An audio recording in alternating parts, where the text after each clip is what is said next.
പുകവലി ശീലം ഒരു ശീലം മാത്രമല്ല, അതൊരു നിക്കോട്ടിൻ അഡിക്ഷനും കൂടിയാണെന്ന് നിങ്ങൾക്ക് എല്ലാവർക്കും അറിയാം. സാധാരണഗതിയിൽ പുകവലിക്കുന്ന ഒരാൾക്ക് അദ്ദേഹം പുകവലിച്ചു കഴിഞ്ഞാൽ അതിലടങ്ങിയിട്ടുള്ള ഈ നിക്കോട്ടിൻ എന്താണ് അദ്ദേഹത്തിന്റെ ബ്രെയിനിൽ ചെയ്യുന്നത് എന്ന് നമുക്കൊന്ന് പരിശോധിക്കാം.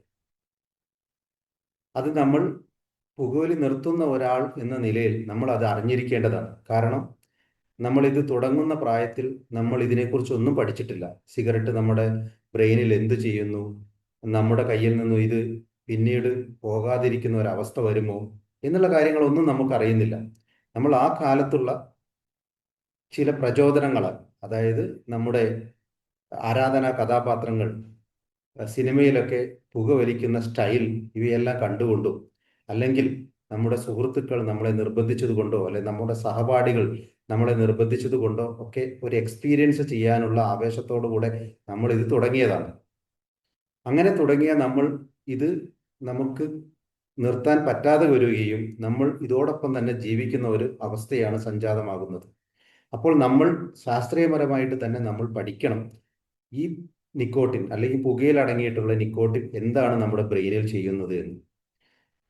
അപ്പോൾ സാധാരണഗതിയിൽ പുകവലിക്കുന്ന ഒരാൾ അദ്ദേഹത്തിന്റെ പുകയിൽ നിന്നും നിക്കോട്ടിൻ ശ്വാസകോശത്തിൽ എത്തുകയും അവിടെ നിന്ന് ബ്ലഡിലേക്ക് അബ്സോർവ് ചെയ്യുകയും അവിടെ നിന്ന് അത് ബ്രെയിനിൽ എത്തിച്ചേരുകയുമാണ് ചെയ്യുന്നത്. സാധാരണഗതിയിൽ ഒരു മെഡിസിൻ പോലും ഇത്ര ഫാസ്റ്റായിട്ട് എത്തിച്ചേരാൻ സാധ്യതയില്ല.